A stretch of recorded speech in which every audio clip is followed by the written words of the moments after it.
ओम नारायण नारायण नारायण। साथियों नमस्कार, आप देख रहे हैं आपका YouTube चैनल सनातन संस्कार।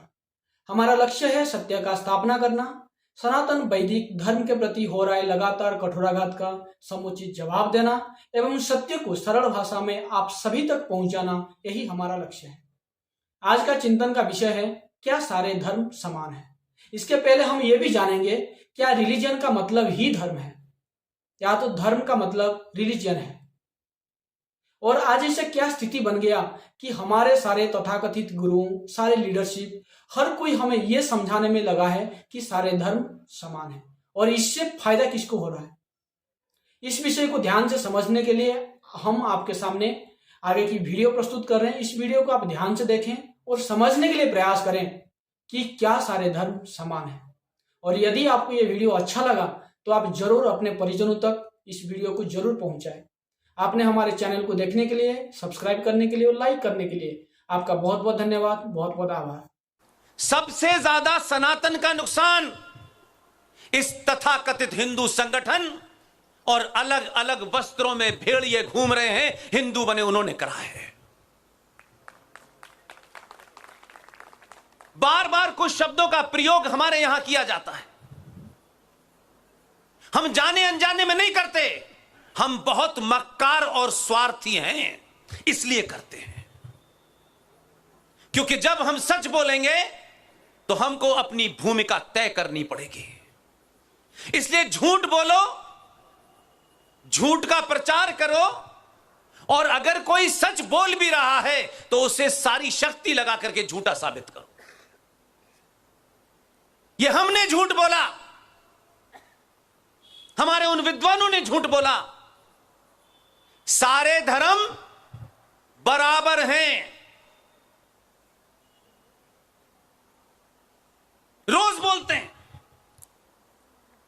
पॉलिटिकल लोग, लोकतंत्र में खास तौर से सबसे बड़े झूठे होते हैं, क्योंकि लोकतंत्र और डेमोक्रेसी की मजबूरी होती है कि उसे वोट पंचर वाले का भी चाहिए और एपीजे अब्दुल कलाम का भी चाहिए।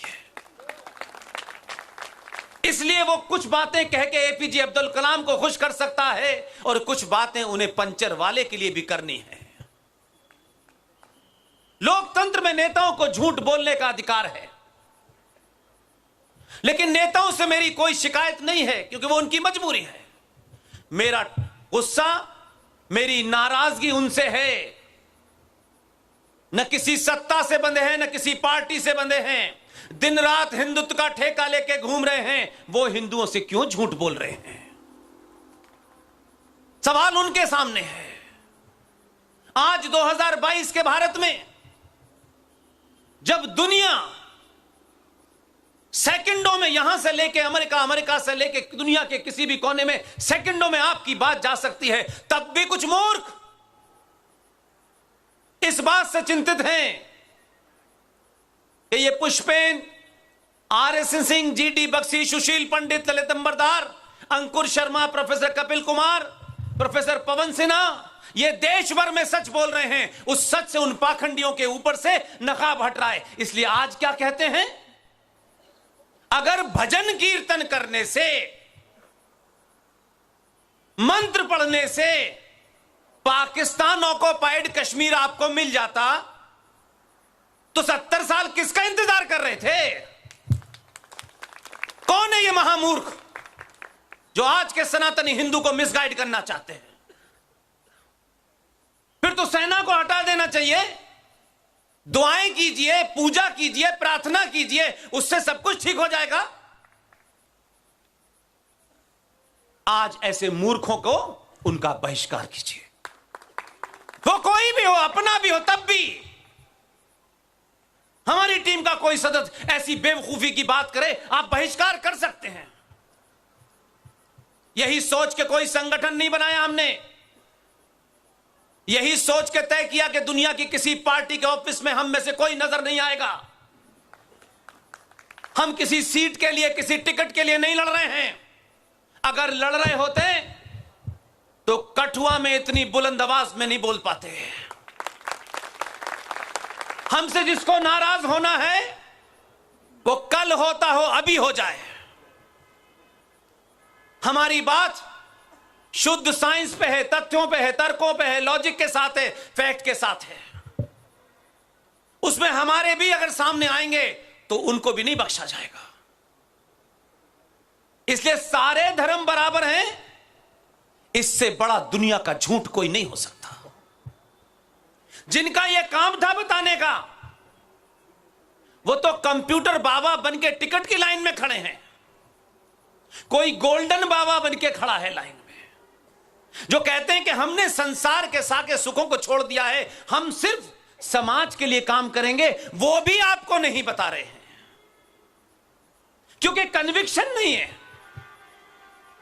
अगर कन्विक्शन है, एक साधारण से परिवार में पैदा होने वाले हम तमाम सारे लोग, न हम करोड़पति हैं, न सत्ता का कोई हमारा आगा पीछा है, न किसी संगठन से हम बंधे हुए हैं।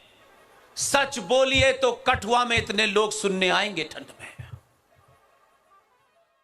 इसलिए सारे धर्म बराबर हैं, यह दुनिया का सबसे बड़ा झूठ इसलिए है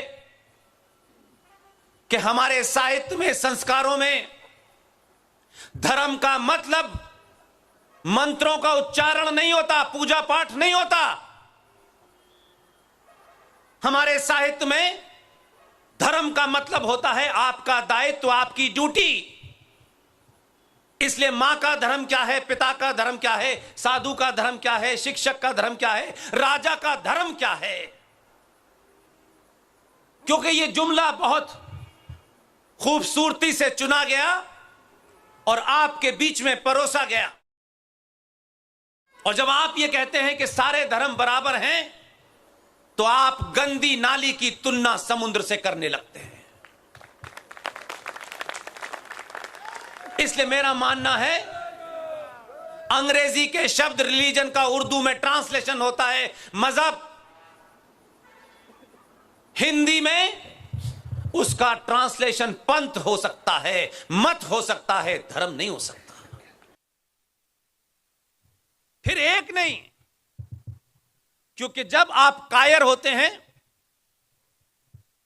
जब आपके अंदर लालच आता है, जब अपना जीवन आप इस तरह जीते हैं कि कोई हमसे खुश हो जाए, कोई हमसे नाराज ना हो, तो पहली उसकी सीढ़ी होती है कि लालची आदमी दिन भर इस गफलत में रहता है कि मुझसे कोई भी नाराज हो गया तो मेरा नुकसान हो जाएगा।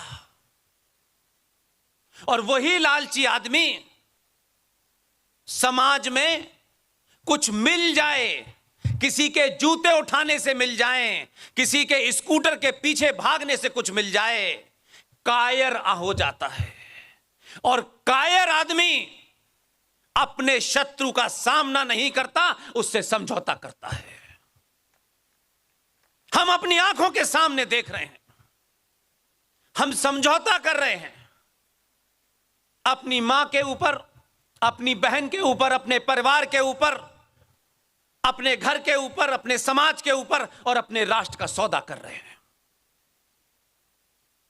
क्योंकि हम बहादुर को नहीं चुनते, हम घर में तस्वीर सुभाष चंद्र बोस की नहीं लगाते,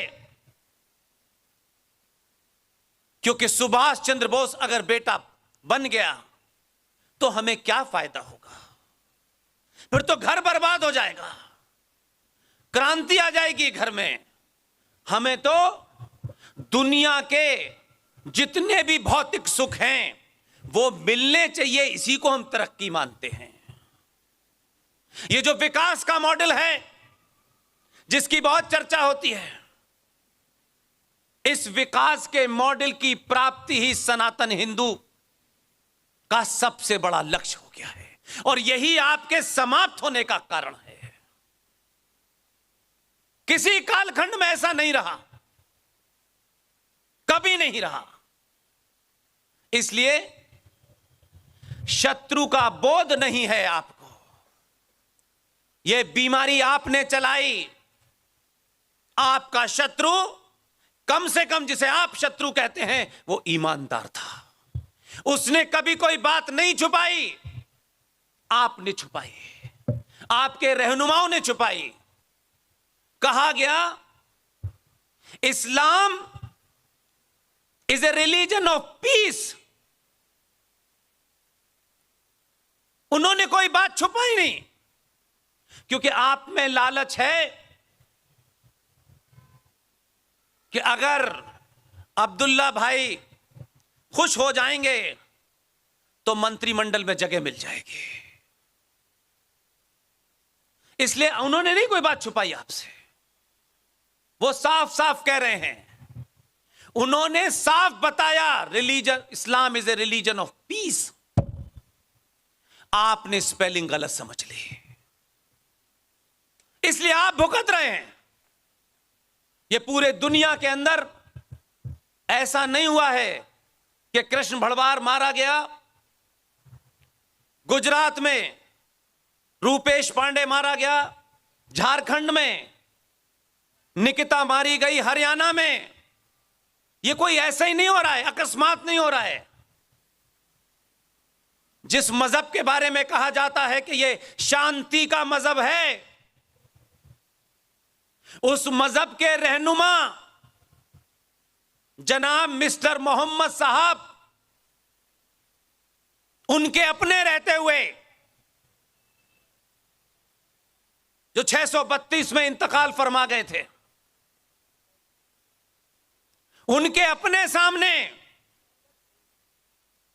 उनकी बेटी बीबी फातिमा, उनके शौहर, उनके पति अली की हत्या फजर की नमाज में मस्जिद में किसने की थी?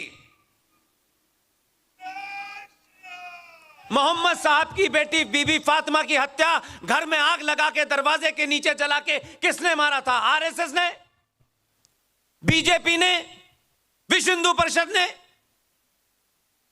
इस्लाम का पहला खलीफा, दूसरा खलीफा, तीसरा खलीफा, तीनों की हत्याएं किसने की थी?